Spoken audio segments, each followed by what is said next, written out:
মানুষ কতটা জঘন্য হলে বিবাহিত হয়েও একটা মেয়ের বিশ্বাস নিয়ে খেলা করে, কিভাবে মেয়েটাকে ঠকাতে পারে। আজকের গল্পটা শুনলেই বুঝতে পারবেন। আসসালামু আলাইকুম, কেমন আছেন সবাই? আশা করি সবাই ভালো আছেন। তো জীবন থেকে নেওয়া এপিসোডের আজকে 20তম পর্ব। তো আজকের পর্বের নাম প্রকাশে অনিচ্ছুক একটা আপুর জীবনের গল্প শেয়ার করব, আশা করি আপনাদের ভালো লাগবে। তো চলুন বেশি কথা না বাড়িয়ে আজকের গল্পটা শুরু করা যাক। আমার নামটা না হয় গোপনই থাক, আমার পরিবারে আমার বাবা মা আর আমি, আমাদের আর্থিক অবস্থা মোটামুটি ভালো। আমি যখন ক্লাস 8-এ পড়ি তখন 2022 সালের শেষের দিকে তার সাথে আমার পরিচয় হয়। ওর নাম আদি। আমার জানা মতে তাদের আর্থিক অবস্থা ভালোই ছিল। সে পরিবারের একমাত্র ছেলে ছিল। প্রায় 2 বছরের সম্পর্ক ছিল আমাদের পরিচয় হয় অনলাইনে।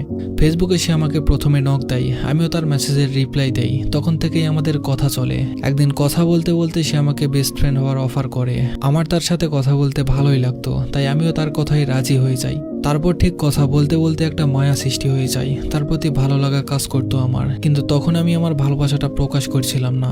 কিন্তু সে যখন আমাকে ভালোবাসার প্রস্তাব দেয় তখন বলে, আমি তোমাকে অনেক ভালোবেসে ফেলেছি, কিন্তু আমি তোমাকে একটা মিথ্যা কথা বলেছি। তখন আমি অধীর আগ্রহ নিয়ে বললাম, কি মিথ্যা বলেছেন?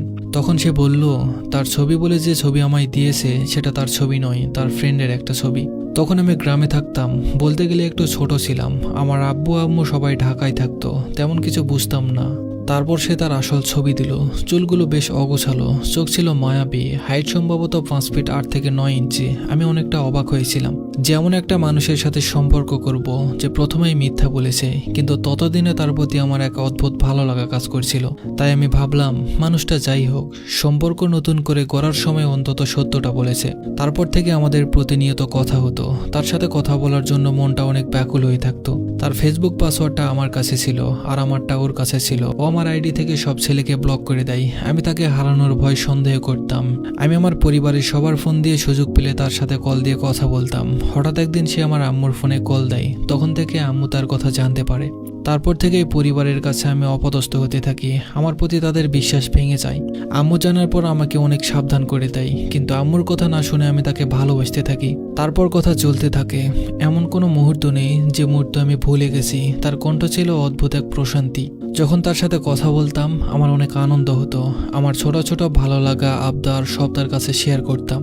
তার পরবর্তী বছরে আমি যখন ক্লাস 10-এ উঠি, 2024 সাল চলছিল তখন। আমার পরিবার সহ আশেপাশের অনেকেই জানে যে তার সাথে আমার সম্পর্ক আছে।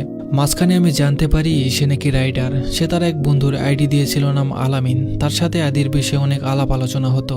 আলামিন অনেক মেয়ের সাথে কথা বলতো, রিলেশন করত, তাই তার থেকে আদিকে দূরে দূরে থাকতে বলতাম। 2024 সালের মাঝখানে আলামিন একটা মেয়ের সাথে রিলেশনে যায়, নাম জান্নাত। তার সাথে আলামিনের একটা গভীর সম্পর্ক জড়িয়েছিল। সে অনলাইনে মেয়েটাকে বিয়েও করে ফেলেছিল, তবে সেটা ছিল অল্প দিনের জন্য।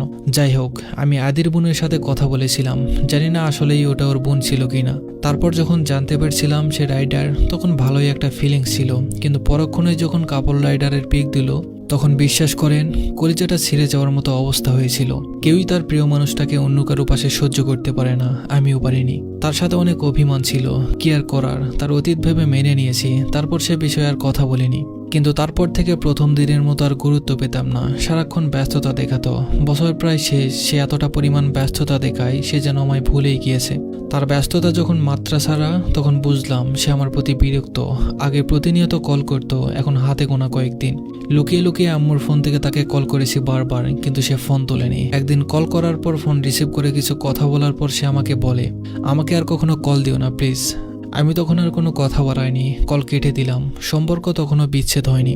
একদিন তার এক ফ্রেন্ড আমানুল ভাইয়ের কাছে নক দিলাম আর জানলাম তার আসল নাম সৌরভ। সে তার নানু নানির কাছে থাকে। তার বাবা মা আগে থেকেই বিচ্ছেদের তালিকায় ছিল, সে কোনো রাইডার নয়। এমনকি যে আলামিন ভাইয়ের সাথে কথা হয়েছিল সে আর কেউ নয়, এই সৌরভ মানে আদি।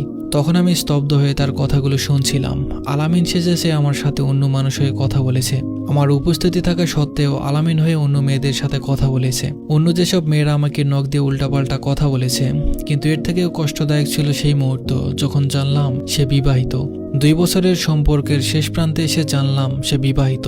বিশ্বাস ভেঙে যায় আমার, নিঃশ্বাস থেমে যায়, কতটা বোকা ছিলাম আমি।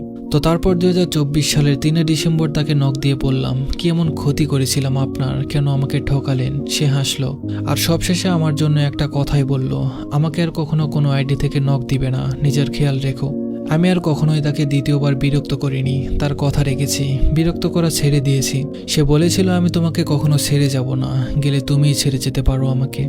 এত বছরের সম্পর্ক, তবুও একটা বারের জন্য তার মিথ্যা ধরতে পারিনি। হয়তো এটা আমার অন্ধ বিশ্বাসের কারণে হয়েছে।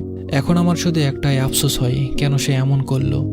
বিবাহিত হওয়া সত্ত্বেও কেন সে আমার সাথে সম্পর্ক করলো, কেন প্রতিটা ক্ষণে মিথ্যা বলেছিল, হাজারো প্রশ্ন। তবে আমি এখন এই সব কিছুর উত্তর মিলাতে চাই না। ছেড়ে যেতে চেয়েছিল, চাই ছেড়ে যেতে দিয়েছি, আটকায়নি।